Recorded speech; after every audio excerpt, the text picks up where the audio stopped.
আসসালামু আলাইকুম ওরহমতুল্লাহি ওয়াবারাকাতুহ। দীর্ঘদিন পর লাইভে আসতে হলো, কারণ হলো পেজের মধ্যে ফেসবুক কর্তৃপক্ষের পক্ষ থেকে কিছু ইস্যু চলে আসছে। ফেসবুক কর্তৃপক্ষের ইস্যুর কারণে লাইভ করতে হলো।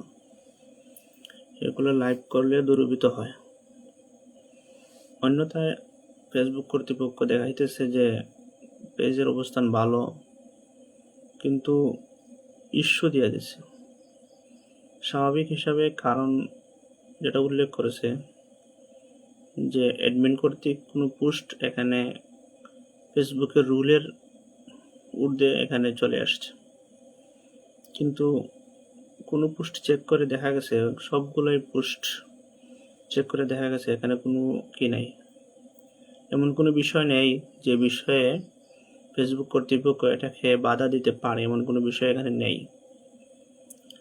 তাই বাধ্য হয়ে এখানে আসতে হলো। যাই হোক, যেহেতু ফেসবুক কর্তৃপক্ষের ভেরিফাইয়ের একটা বিষয় আছে, ফেসবুক কর্তৃপক্ষ চাচ্ছে যে পেজটা কে চালাচ্ছে এবং প্রোফাইলের সাথে মিল আছে কিনা এই বিষয়টা চেক করবে। এই জন্য এখানে সময় দিতে হচ্ছে। যেহেতু এখানে সময় দিব, তাই আমি আমার এই পেজটা যেহেতু গ্রাফিক্স সংক্রান্ত, তাই গ্রাফিক্স ডিজাইনারের জন্য প্রারম্ভিক কিছু কথা জানানোর চেষ্টা করব ইনশাল্লাহ। আমরা চেষ্টা করি যাদের এখানে নোটিফিকেশন চলে গেছে আমরা সংযুক্ত হই।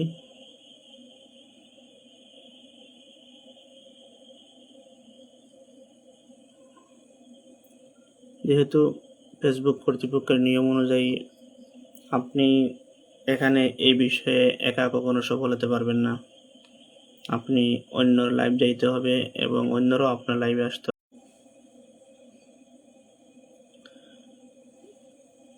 যেহেতু একটা কারণে লাইভ করা হচ্ছে, তাই লাইভটা যেন অযথা না যায়, অযথা যেন এখানে গল্প বলা না হয়, এই জন্য আমি যেহেতু গ্রাফিক্স রিলেটেড পেজ, এই জন্য আমি গ্রাফিক্সের কিছু কথা আমি বলতে যাচ্ছি। একজন ব্যক্তি যখন গ্রাফিক্স ডিজাইন শেখার ইচ্ছা করে, তার জন্য অবশ্যই গ্রাফিক্স কাকে বলে, ডিজাইন কাকে বলে এবং একসাথে গ্রাফিক ডিজাইন কাকে বলে এগুলো জানা তার জন্য অবশ্যই জরুরি, যাতে আমরা যেটাকে বলি অজ্ঞতার বস্তু না জানা হয়, আমাদের পরিভাষা হলো মজহুরাতের দিকে যেন না যাওয়া হয়। এই জন্য আমরা এই বিষয়গুলো আলোচনা করব, সংযুক্ত চেষ্টা করব। আমরা যদি লাইনে থাকি তাহলে সংযুক্ত হই, কারণ এখানে আমি কারো সংযুক্ত হওয়ার জন্য লাইভ করতেছি না, এতে কোনো সমস্যা নেই। আমি লাইভ করতেছি মেটা কর্তৃপক্ষের কাছে ভেরিফাই হওয়ার জন্য। মেটা কর্তৃপক্ষ এখানে একটা ইস্যু দিয়ে দিচ্ছে, এই জন্য। যাই হোক, গ্রাফিক্স ডিজাইনের জন্য আমরা সর্বপ্রথম গ্রাফিক্স ডিজাইন কাকে বলে এটা জানা জরুরি। শুধু এই বিষয়টুকু নিয়ে আজকে কথা বলবো যে গ্রাফিক্স ডিজাইন কাকে বলে। গ্রাফিক্স হলো সুনির্দিষ্ট তথ্য কিংবা ধারণা কিংবা বার্তার দৃশ্যমান চিত্র। গ্রাফিক্স হলো সুনির্দিষ্ট ধারণা কিংবা বার্তার দৃশ্যমান চিত্র, যা বিভিন্ন এলিমেন্টস যেমন মনে করেন line, shape, text, colour, image ইত্যাদি দ্বারা তৈরি হয়। গ্রাফিক ডিজাইনের মধ্যে দুইটা অংশ, একটা হলো গ্রাফিক্স। গ্রাফিক্স কি? সুনির্দিষ্ট তথ্য কিংবা বার্তার দৃশ্যমান চিত্র। কোনো তথ্য অথবা কোনো বার্তার একটা দৃশ্যমান চিত্র তাকে বলা হয়, যা বিভিন্ন এলিমেন্ট এর মাধ্যমে তৈরি করা হয়। মনে করেন এলিমেন্টগুলো আছে line, shape, text, colour, image ইত্যাদি। এই এলিমেন্টগুলোর মাধ্যমে যে সুনির্দিষ্ট তথ্য এবং বার্তার দৃশ্যমান চিত্র প্রকাশ করা হয়, তৈরি করা হয়, তাকে গ্রাফিক্স বলে। আরেকটা অংশ হলো ডিজাইন। ডিজাইন হলো উদ্দেশ্য প্রণীত প্রক্রিয়া। ডিজাইন হলো উদ্দেশ্য প্রণীত প্রক্রিয়া, যেখানে সৃজনশীল চিন্তা ও কৌশলের মাধ্যমে নির্দিষ্ট সমস্যার সমাধান, চাহিদা পূরণ বা লক্ষ্য অর্জনের জন্য অর্থবহ কার্যকর সমাধান তৈরি করা হয়। ডিজাইন হলো একটি উদ্দেশ্য প্রণীত প্রক্রিয়া, যেখানে সৃজনশীল চিন্তা ও কৌশলের মাধ্যমে নির্দিষ্ট সমস্যার সমাধান, চাহিদা পূরণ বা লক্ষ্য অর্জনের জন্য অর্থবহ কার্যকর সমাধান তৈরি করা, এটা হলো ডিজাইন। আমরা গ্রাফিক্স কি পাইছি? সুনির্দিষ্ট তথ্য কিংবা বার্তার দৃশ্যমান চিত্র, তথ্য, ধারণা অথবা বার্তার দৃশ্যমান চিত্র যেটা তৈরি হয় বিভিন্ন এলিমেন্টের মাধ্যমে, অর্থাৎ line, shape, text, colour, image ইত্যাদি বিষয়ের মাধ্যমে যেটা তৈরি হয়, এটা হলো গ্রাফিক্স। ডিজাইন হলো একটি উদ্দেশ্য প্রণীত প্রক্রিয়া, যেখানে সৃজনশীল চিন্তা ও কৌশলের মাধ্যমে নির্দিষ্ট সমস্যার সমাধান, চাহিদা পূরণ অথবা লক্ষ্য অর্জনের জন্য অর্থবহ কার্যকর সমাধান তৈরি করা, এটা হলো ডিজাইন। তারপরে হলো গ্রাফিক্স ডিজাইন কাকে বলে। আমরা তো ডিজাইন শিখছি, এখন গ্রাফিক্স ও জানছি। এখন উভয়টার সমন্বয় হলো যে গ্রাফিক ডিজাইন কাকে বলে। গ্রাফিক ডিজাইন হলো একটা উদ্দেশ্য প্রণীত প্রক্রিয়া, যার মাধ্যমে লক্ষ্য অর্জন, চাহিদা পূরণ কিংবা সমস্যার সমাধান করে বাস্তবে রূপদান করা হয়। গ্রাফিক ডিজাইন হলো একটা উদ্দেশ্য প্রণীত প্রক্রিয়া, যার মাধ্যমে লক্ষ্য অর্জন, চাহিদা পূরণ অথবা কোনো সমস্যার সমাধান করে বাস্তবে রূপ দেওয়া হয়, এটার নাম হলো গ্রাফিক্স ডিজাইন। তাহলে আমরা গ্রাফিক ডিজাইনের আলাদা আলাদা পার্ট করে জানতে পারলাম। একত্রে গ্রাফিক ডিজাইন কাকে বলে? একটি উদ্দেশ্য প্রণীত প্রক্রিয়া, যার মাধ্যমে কোনো লক্ষ্য অর্জন, চাহিদা পূরণ কিংবা সমস্যার সমাধান করে বাস্তবে রূপদান করা হয়, এটাকে বলা হয় কি? Graphics design.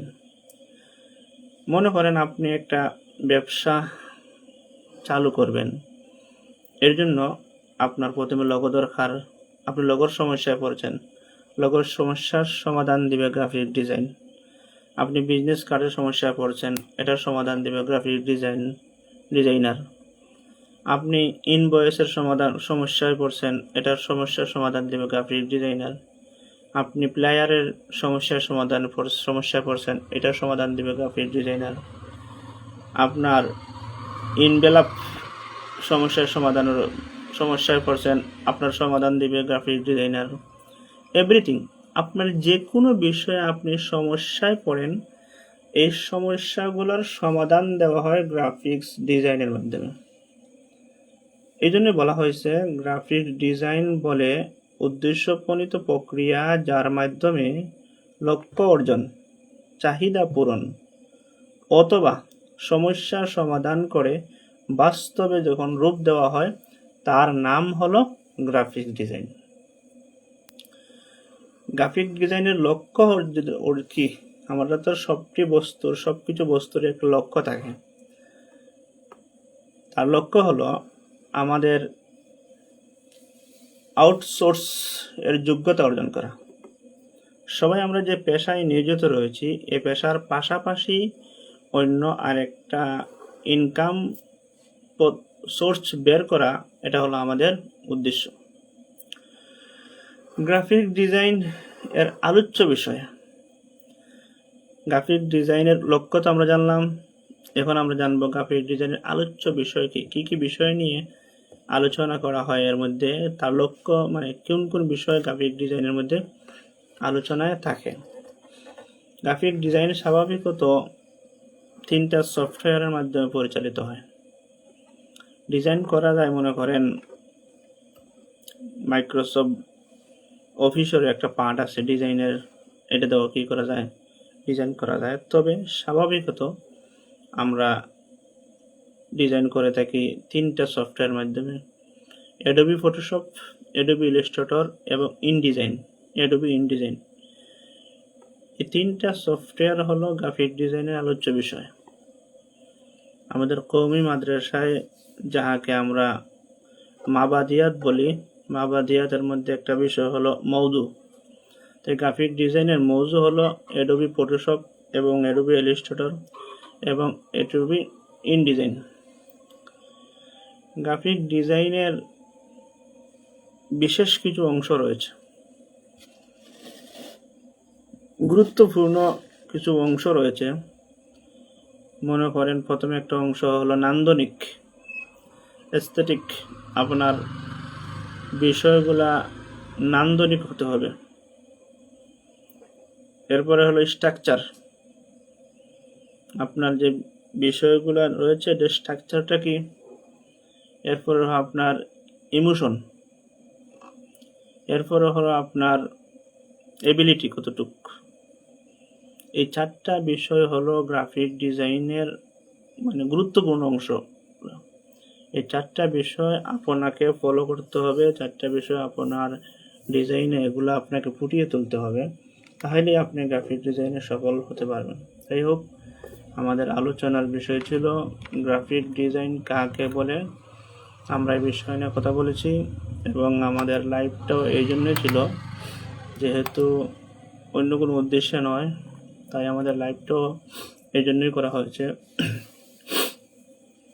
আমরা যে অংশটুকু আপনাদের সামনে বলেছি, সুবিধার্থে আপনাদেরকে আমি স্ক্রিনে দেখাইতেছি। কোনো সময় আপনাদের প্রয়োজন হলে স্ক্রিনশট নিয়ে আপনারা কি করতে পারবেন। এই যে এতটুকু কথা আমি এখন আপনাদের সামনে বলেছি, আপনারা স্ক্রিনশট নিয়ে রেখে দিতে পারেন, পরবর্তীতে এটা নিয়ে গবেষণা করতে পারবেন। আশা করি প্রারম্ভিক যারা ছাত্র রয়েছেন তাদের অনেক উপকারে আসবে, কারণ আমরা তো যে বিষয় জানবো, যে বিষয় শিখবো, এই বিষয় সম্বন্ধে না জানলে আমরা কি জানবো আর কি শিখবো, এই বিষয়টা রয়ে যায়। আমি ধারাবাহিকভাবে একজন বিগিনার, একবার বেসিক থেকে নিয়ে আলোচনা করার চেষ্টা করব এই পেজে। অর্থাৎ একজন মানুষ কম্পিউটার সম্বন্ধে তার কোনো আইডিয়া নাই, এমন ব্যক্তি থেকে নিয়ে আমি এখানে আলোচনা করব।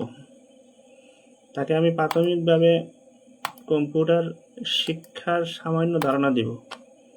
অনলাইন ভিত্তিক যেহেতু আলোচনা করব, তাই অনলাইন ভিত্তিক কিছু ধারণা দেওয়ার চেষ্টা করব। অনলাইন ভিত্তিক ধারণা দেওয়ার পরে, যেহেতু গ্রাফিক ডিজাইন শিখতে কম্পিউটার প্রয়োজন, তারপরে আপনার ইলাস্ট্রেটর প্রয়োজন, ফটোশপ প্রয়োজন, ইনডিজাইন প্রয়োজন, আগে আমি তাকে কম্পিউটার হার্ডওয়্যার সফটওয়্যার সম্বন্ধে কিছু ধারণা দিয়ে, যাতে সে ইলাস্ট্রেটর চালাতে পারে, ফটোশপ চালাতে পারে, ইনডিজাইন চালাতে পারে, এতটুকু যোগ্যতা নিয়ে আমি আলোচনা করব।